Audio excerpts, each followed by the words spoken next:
What are your, right now, up to this point, what are your, if we were to kind of wrap the course up and say, oh, I can't be bothered, I'm quitting at this point, what are your big takeaways right now, this second? Just quickly whiz around what you got. Remember, based on what you just said, right? The threat response is the same regardless of what the thing is.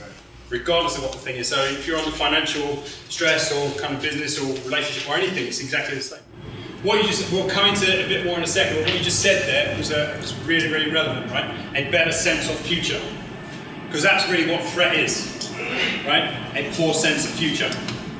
We'll speak about it in a bit more depth in a second. Just hearing you say that, and if you look at just an idea that just came to mind actually, when you kind of are inducting clients in, you could essentially have two different orientations, right? Because the athlete not seeing what they want to see, that's a threat for them. Right. They wanted to see kind of balls to wall, really hard workouts, like, oh, this is not it, right? But the other person who doesn't want to see that, they come in, they see a really tough workout. Maybe there's a way of, as they kind of click something on, do they consider themselves more the athlete end or the beginners end? Maybe you could have two orientations to change the threat level. Yeah. You know, some of my biggest realizations over the last 2 years as I've been developing this further has been the role that I have played as a coach in increasing threat for my clients. Okay, choices that I was making, the speed that I was trying to move the timeline for them. Okay, and as we'll see shortly, time is a major factor in threat. Time is a major factor in threat. Okay, you bring something into a tight timeline, the threat levels go up. Okay, extend the timeline out to a certain degree, the threat levels go down. If you make the timeline too long again, the threat levels come back up again because you start to believe, well, I'll never get the thing that I want, it'll never happen. If I say to you, yes, I can help you lose 5 pounds in the next 3 years, right? There's going to be a big financial threat to that, right? Like, okay, that doesn't make sense. So, yeah, well, we'll talk about that shortly as well. Remember that, like, threat is perception, perception is threat. In your mind, don't make distinctions, don't think that, oh, this is just silly, right? It's silly to you because you're not scared of it, right? In much the same way as, you know, somebody here might be absolutely terrified of spiders. The person sitting next to me might own like a whole bunch of tarantulas, right? Right, exactly. There's no in the brain, in the reptilian part of the brain, there's no distinction. Once you give them something meaning that this is a threat to me, the threat response is enacted every time that thing shows up. And you don't have a choice over it. It's just going to happen. And that's what I'm saying. This big distinction between mindset and brain function. Okay, and I think this is the first course that's actually addressing that, right? And actually getting to understand that before we get to mindset, we actually have to understand how the brain works, right? We've never done this before as an industry. Most people have never really done that because one of the things that we do around fear very often is we either, as Brené Brown, I don't know if any of you guys have ever read Brené Brown. Brené Brown talks about floodlighting, right? We either floodlight our fears, right? Make them really big and kind of, Brené's explanation of it is that we make such a big issue out of it that we cause other people to back off a bit away from us so they leave us alone. That way we don't have to discuss the fear anymore, right? So that's one method. Or the other way is that we don't want to put our fears on show because we're afraid that it makes us appear weak. Okay, so essentially we live with the monster in the closet the entire time, but we never go and open the door and look at it.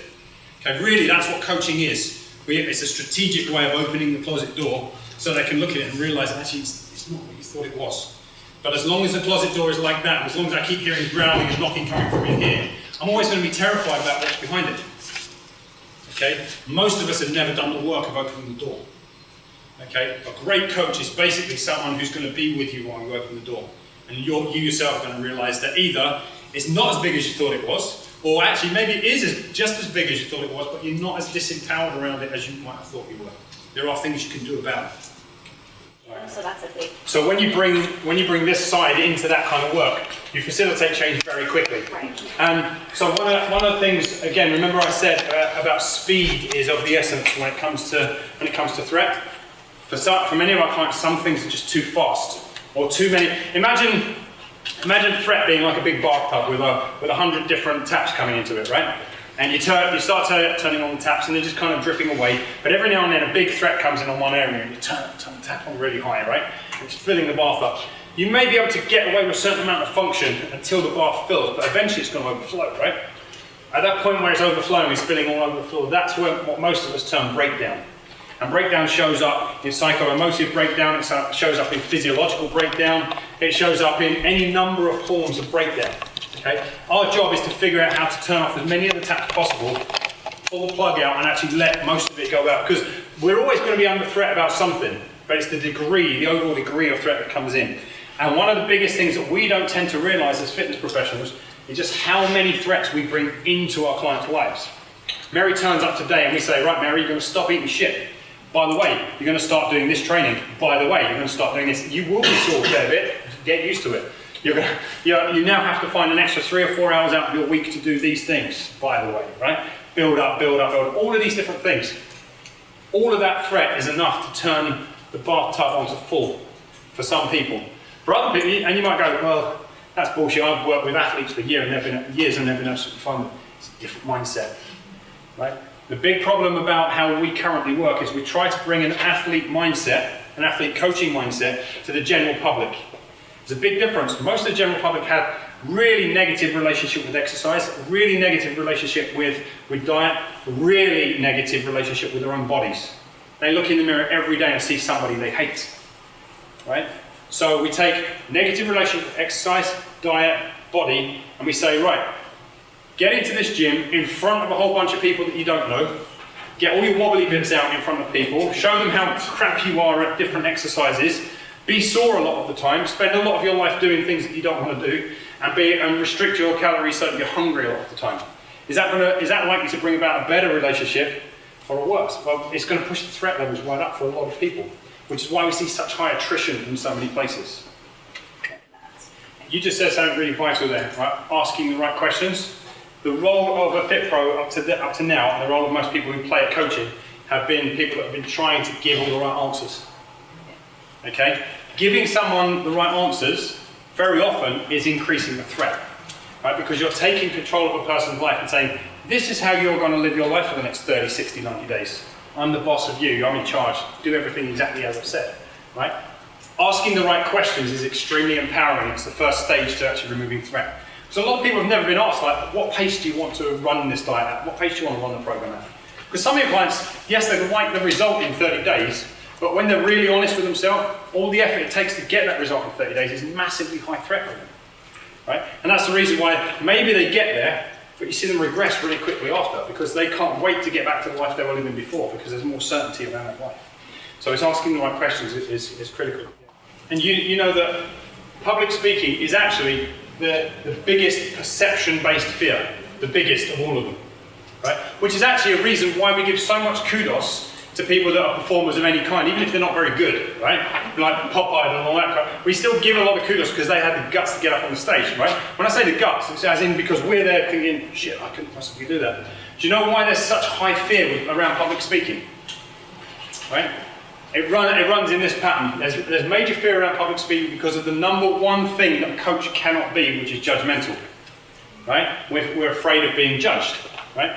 Now the cascade starts to look like fear of judgment. Well, what is the fear of judgment? Fear of isolation and exclusion, okay? So there's a whole pathway, there's a whole chain reaction pathway that occurs off the back of that. You can get all the way down to, shit, I feel really unsafe because if people are judging me, they don't like me, they may not speak to me. There's a huge story around it, okay? May or may not be true, right? It doesn't really matter because in your mind it is, right? You're the only one who said it so far, but there are other people that are like, there is absolutely no way I would stand up in the front of that room and start addressing this group. There are more people that won't do this or even speak from their chairs than there are, right? There are a lot more people that won't do that. So here's the big thing around this. It's all to do with your prediction of a future. That's like all threat is about prediction of the future, all of it, right? So we'll speak about this in, I think, 2 slides on, right? But it's all about what you're predicting will be the outcome of you doing a certain thing. And in your mind, you're building the story of the outcome not being very positive. I'm going to say this, I'm going to look stupid, I'm going to sound stupid, people are going to judge me, right? And the whole story starts to build in. It may or may not be true, but most of the time it just really isn't. It's not in any way, shape or form. But that's not comforting to hear if you're in the throes of threat around public speaking. It's just like, I can tell you, don't be silly, you know, everyone here's they're all here for you, they're all going to be supportive. It doesn't matter, inside your brain you're going, shit, leave me alone, don't speak to me, keep away. Absolutely. Those of you that follow me online in any way, shape or form, you know I share things like poetry, I share stuff about, I'm in the throes of PTSD at the moment. I share a whole bunch of stuff, not because, hopefully I'm not an oversharer, right, but because it's actually part of the process of the more visible you can be and the more you can kind of put yourself out there in operating as much of your own truth as you feel comfortable sharing, the less fear you're going to get around any one of those areas, right? Kind of tiptoeing around going, I'm in the throes of PTSD, but I don't want anyone to know about it because I'm a bit embarrassed. It's actually more damaging to me personally, right? And as you'll find, the more kind of secrets that you have, the more damaged you'll be, right? You're being more damaged, right? So, but it's not about saying, well, I have to share everything about every single part of my life, but just getting much more of yourself out there. It doesn't have to be from the stage, right? The first stage of, who's read Conversations with God? Anyone? I mean, it's not a religious book, by the way, so, but there's five stages of truth-telling, right? Conversations with God. And the first stage of truth-telling is to tell the truth to yourself about yourself. Okay? Tell the truth to yourself about yourself. That's where coaching starts. Because we're trying to help clients tell the truth to themselves about themselves. Okay? Second stage talks about telling the truth about yourself to another. Tell the truth about another to yourself. Right? And then tell the truth about another to another. And then the fifth stage is tell the truth to everyone about everything all the time. I haven't met anyone who's managed to do that yet. Right? But those are essentially the stages of truth-telling, right? But if you just get to stage one, you can change a person's life at stage one. Get a person to tell the truth about themselves to themselves. All great coaching starts there. Because what you start to realize is actually a lot of the things that you're fearful of, a lot of the things that are holding you back aren't true at all. It's just the stories around them become so powerful that it feels like truth. Okay? So we'll discuss that a little bit more after as well. It's really tough from an athlete's mindset, right? I'm a soldier. I was an athlete anyway. I was a boxer and martial arts, right? But soldier is a form of athlete, essentially. You come from, you just get your kit on your back and you run up and down mountains and you just do what you've got to do, right? It kind of is the old school, get up, man the fuck up and get on with it, right? That's kind of a military mindset. It's also an athlete's mindset. And not because you have to, but because actually you want it, right? So it's really hard for someone with an athlete's mindset because you develop the idea that this is what I want to happen, this is the price for getting it, pay the price, get the thing. It's really hard to see why the client can't just see that saying, you want this is what you want, this is what you've got to do, go do it, you've got the thing. It's really, really hard.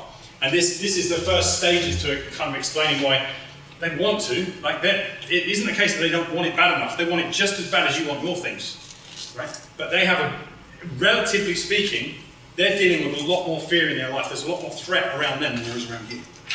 And when you can really get that, you can understand that, you can be a lot more compassionate to people. Okay, I get it. My job isn't to help them get the thing. My job is to help them get rid of the fear so that they get the thing. Right? Much more powerful. And because you really change something, you become a lot more valuable, like financially as well.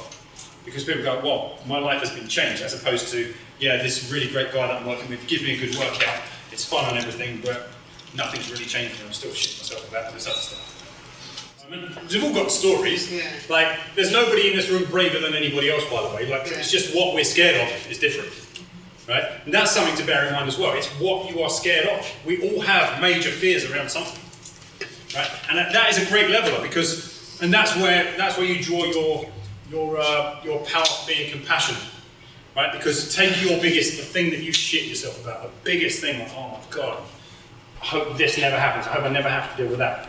Just take that and turn it around to the person that you're working with right now and just go, it's a different thing they're scared of, but they feel the same way about that as I feel about my thing. Changes the entire game of coaching, right? Completely changes it. Most people don't do that. So what we have a tendency to judge our clients' fears through our own value system around their fear. We go, oh, well, I'm not scared of that, so what's the big fuss? No, don't do that. Turn it around and go, what is my biggest fear? And now look at the client through those eyes. Suddenly things change. It's really, really hard. Particularly when you're judging their actions through your value system. It's really hard, right? And I had the same thing. I come from elite regiments in the British Armed Forces, right? You just got on with things. right? So it's really, when I first started moving into this style of coaching, it was like, okay, I found myself continuously judging through my value system and wondering why there wasn't resonance. By turning it around the way I just described, boom, changes things completely. Because you don't have to worry. See, I guess one of the biggest threats you've got to understand that you guys yourself are under threat, right? You're working with your clients and you're worried about what they're thinking about your program and are you getting them fast enough results and are they judging you as a good or bad coach and all these things, right? Using the systems we're going to talk about here, you can let that go as well because you no longer take control of your client's life. The only reason you feel under threat is because you think there's something that you have to do to get Mary the result or whatever it is, right? No, your job is to help Mary get out of her own way so that she gets the result. Very, very different. Your job isn't about the result, your job is about getting Mary out of her own way so that she gets it. Right? Because you don't live in Mary's body, you don't control every bit of food she eats and when she goes to bed and everything else. You might try and influence it, but you don't control it. Right? So you've got to let go of a lot of that stress that you currently give yourself about all of these factors that the client is engaging in the rest of their life and just say, no, my job is to help Mary get out of her own way. Changes the game completely. Essentially, there are two scenarios where you will fight. One where you've literally got nowhere else to go, like you've cased out, boxed an animal into a corner, and you'll come out fighting. Or you'll fight for something that you think you can win. Right? So if the client doesn't feel particularly caged by their scenario and they don't actually believe they can win, they're probably not likely to fight. They're more likely to demonstrate freeze or flight. Right? They won't fight for it. So now when you put that into perspective, you think, well, I've always been a fighter when I'm up against the fear, I've gone for it. Just understand that there's part of your brain, the amygdala, is figuring out, can I win? Yeah, I think I can. So you go forward. You don't freeze, you don't run back. Most of your clients don't believe that about themselves, so they won't go forward. It's the hardest part of military training, like kind of when you're actually in an ambush in military training, right? So I worked in like 4-man patrols, like a small special forces unit, right? And so you'd be patrolling along, there'd be rounds come down from the right. Boom, you fire rounds, and usually what you do is you go straight at the enemy, right? Because the fastest way out of a firefight is through the enemy, not to run back that way, right? Turn and run toward them. It is the most unnatural thing in the world to turn to where rounds are coming at you and run toward them. So you have to train at that, right? And it's your training that eventually gets you to believe that that is the best direction to go. Go ahead, attack, right? Everything in you wants to lay down in a ball on the floor, hide behind a tuft of grass, hope people don't spot you, right? Or at the very least turn around and run back the way you came. All of your natural reactions want to do that. Okay, but over time, as you engage in your training more and more and more, you start to develop the belief system that running through is actually a better way to survive. Most of your clients who don't share the kind of get up and go for it, they have no frame of reference for I can win. So they believe they're going to lose by doing that. They freeze. So, right, giving the clients your awareness. It's part of what a coach is there for, right? Because like as you'll see as we go into this part, one of the analogies I use is a literal coach, like a sports team coach. The best coaches are the guys who sit on the benches and they're able to view the entire field and say, okay, we're weak at the back or over on the left wing, we've got to do a bit more of this, right? The worst coaches are those who generally tend to get into the client's game, right? So imagine, like literally, I put on a pair of boots and I go on the field. I can no longer see the whole game now because all I'm interested in is the ball coming to me and do I have a chance to score it, right? Most trainers, even if they think they're outside of the game, they have a tendency to lace up their boots and get on. And you know that you've laced up your boots and you've got them on the field with the client because you get pissed at their choices. Right? They haven't done what you wanted them to do. You start to get pissed, you start to get disappointed, you start to feel, they should have done that and they said they were going to do this. Right? It's the ability to stay outside of the game, to just be a completely neutral observer and say, okay, here's some weaknesses in the game plan, here's some things that you may not spot it on the field. It's the hardest skill to develop as a coach. But even by the end of this weekend, you'll see it can be, if you go out with the right game plan in your head, you can actually change the relationship between you and the client very, very quickly.